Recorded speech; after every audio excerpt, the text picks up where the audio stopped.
everyone, it's me, Lois, with Aussie Lassie Knit Designs, and this is Knit Bits.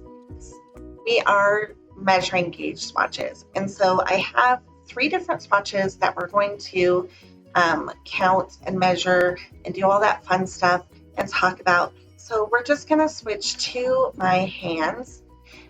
This is a gauge swatch that I knit for the Great Curves poncho that was supposed to be for me and my daughter stole. And so in the pattern, the swatch, the gauge matching is supposed to be in stockinette, okay? However, it had this diamond puff in the pattern, and it also had like increases at the beginning of each row because it was knit flat, and I didn't know how that would work really. So I wanted to test that, so I did in my swatch, and then I also had raglan shaping. And I wanted to know how that was going to look and work. And so I practiced that too. And so that's why I say your gauge swatches can be excellent practice, because then when I knit the pattern, it was actually really pretty easy and enjoyable because all the stress that I had was over from doing the swatch. And like, oh, I wasn't ruining anything. All right, so a hard ruler is best, and they do have those really handy gauge measuring tools. Those are really handy where it has like the window that isolates the stitches. Those are great. If you have one of those, you can use that. But you can use whatever. I'm using this tape measure. And so what you want to do is have your gauge swatch knit, and you can see that my swatch is sizable, right? I mean, I've got probably, not quite, but almost an 8 by 8. I've got 8 length, and at some parts more than 8 width. So I knit a sizable swatch. But we really only need to know on a 4 by 4 or a 10 by 10 centimeter square.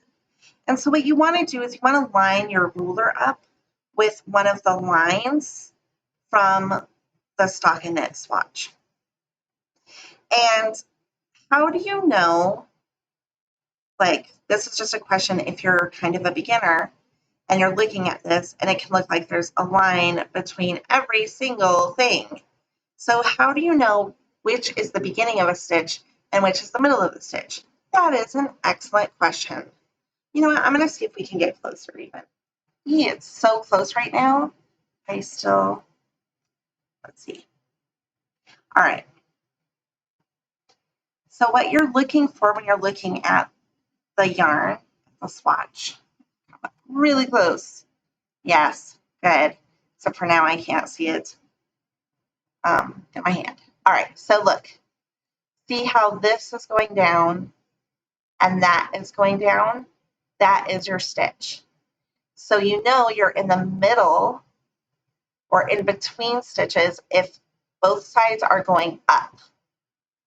See how that's going up? You need it to be going down. That's the knit stitch. Does that make sense?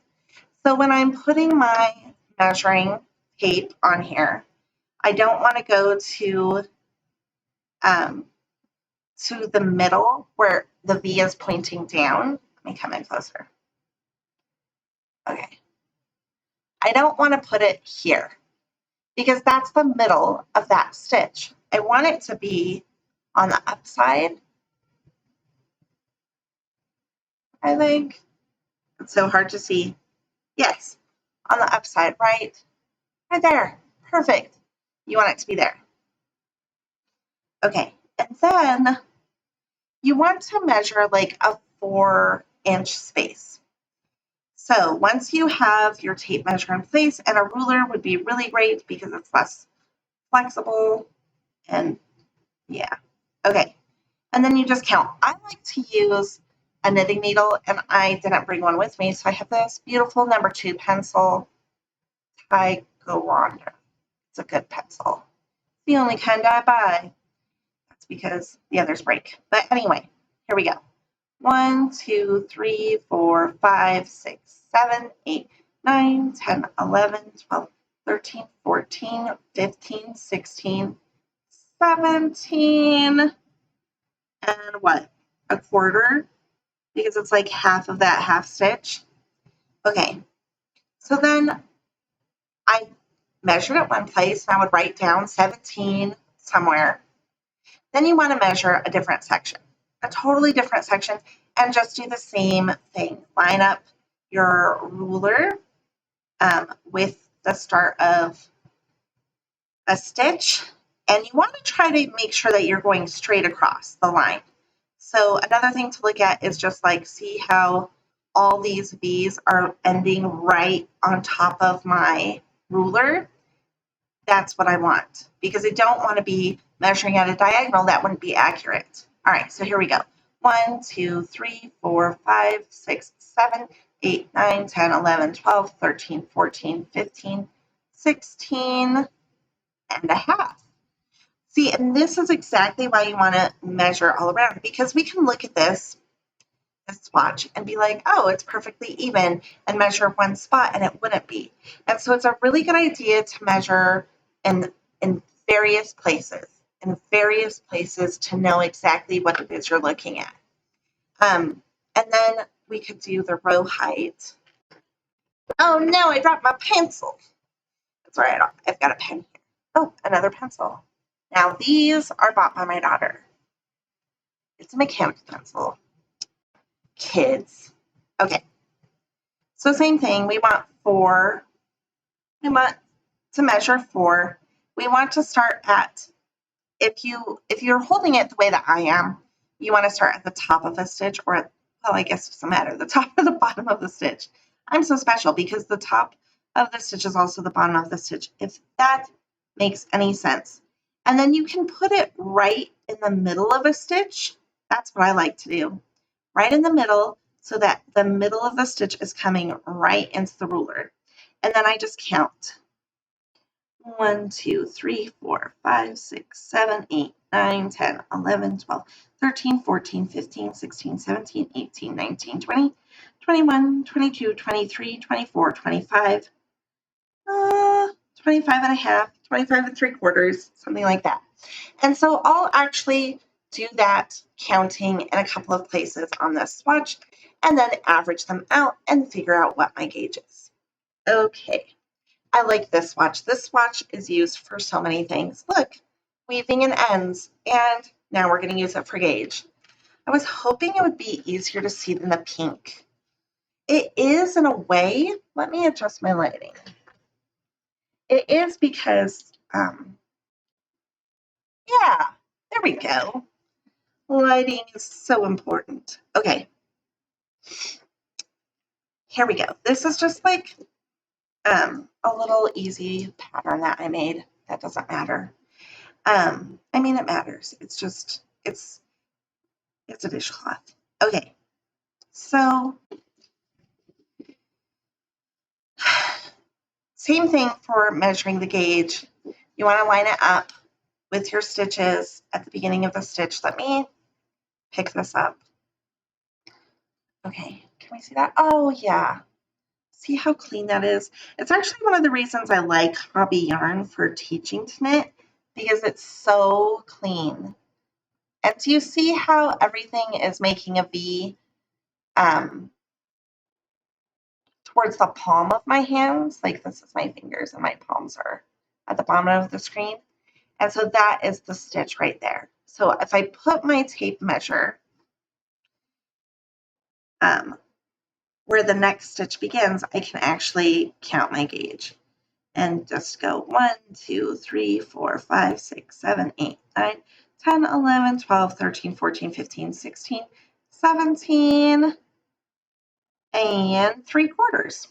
And so again, just do that in a couple places. Now, what's nice is if you're making like a 4x4 inch, then you block it and you could just measure, is it 4 inches? Same works with 8 inches or 6 inches or something like that. And I'm going to advocate again that you really should make a larger swatch if at all possible. Here's a gauge swatch I knit. And this one is interesting because the gauge match was actually based on this lace. It calls itself a lace pattern. And it's open. I guess it's lacy. I mean, it's a worsted weight lace, so it's not that lacy.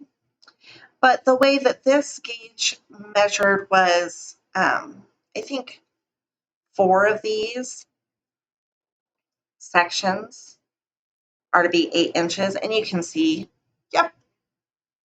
Oh, maybe you can't see. Let me look at my screen. There it is, 8 inches. And then it had a row height for that same kind of thing. I can't remember what it was, and I didn't pull it up.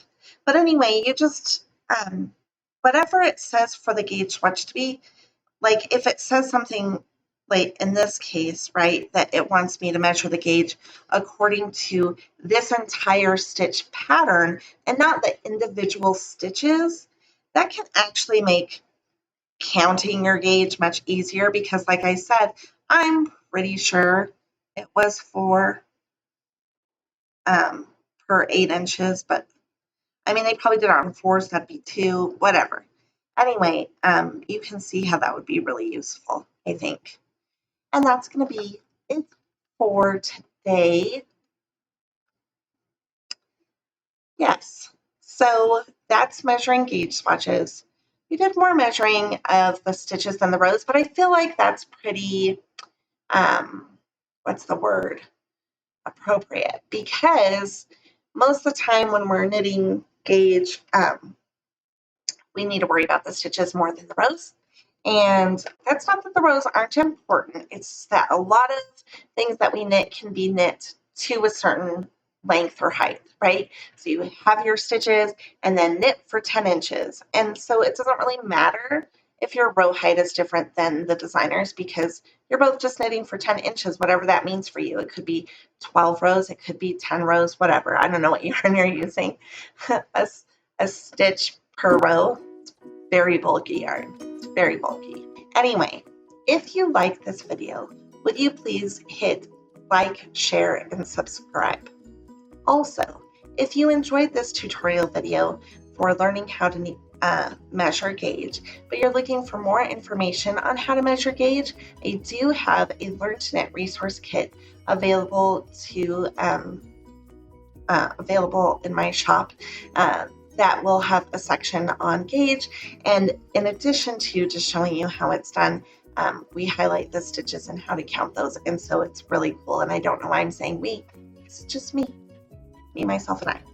So I show you in that Learn to Knit resource kit how to measure your gauge, how to make a gauge swatch, and all of that good stuff.